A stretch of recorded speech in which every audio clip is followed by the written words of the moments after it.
வணக்கம், இது உங்கள் திருமதி குக் சேனல். இன்னைக்கு ஒரு சுவையான நுரையீரல் வறுவல் எப்படி செய்யறதுன்னு பார்க்க போறோம். இப்போ நுரையீரலை சின்ன சின்னதாக கட் பண்ணி கழுவி எடுத்து வச்சிருக்கிறோம்.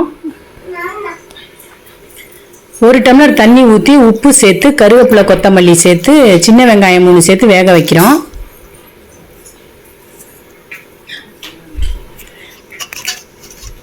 இப்போ நல்லா வெந்துருச்சு. தனியாக ஒரு பாத்திரத்தில் எடுத்து வச்சுக்கிட்டோம். பாத்திரத்தை வச்சு எண்ணெய் ஊற்றுறோம். சின்ன வெங்காயம் நறுக்கின சின்ன வெங்காயத்தை அதோட சேர்த்துக்கிறோம். 2 பச்சை மிளகாய் சேர்த்துக்கிறோம். 1 ஸ்பூன் இஞ்சி பூண்டு பேஸ்ட்டு சேர்த்துக்கிறோம். நல்லா வதக்கிடுறோம் பச்சை வாசனை போகிற அளவுக்கு. 1 ஸ்பூன் சீரகத்தூள், 1 ஸ்பூன் மிளகுத்தூள், 1/4 ஸ்பூன் மஞ்சத்தூள்,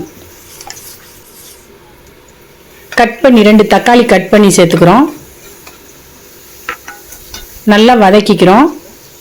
வேக வச்ச நுரையீரலை அதோட சேர்த்துக்கிறோம்.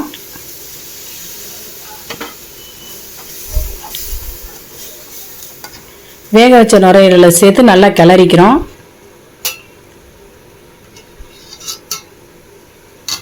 இப்போ நல்லா மசாலாவும் நுரையீரலும் நல்ல கிரேவி பதத்துக்கு வெந்து வந்துருச்சு.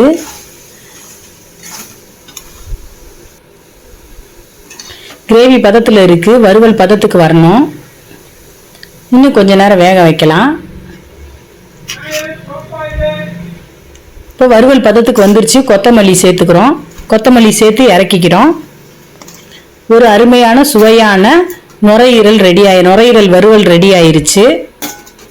இது மாதிரி நீங்களும் செஞ்சு பாருங்க. சூப்பரா சுவையா இருக்கும். நன்றி.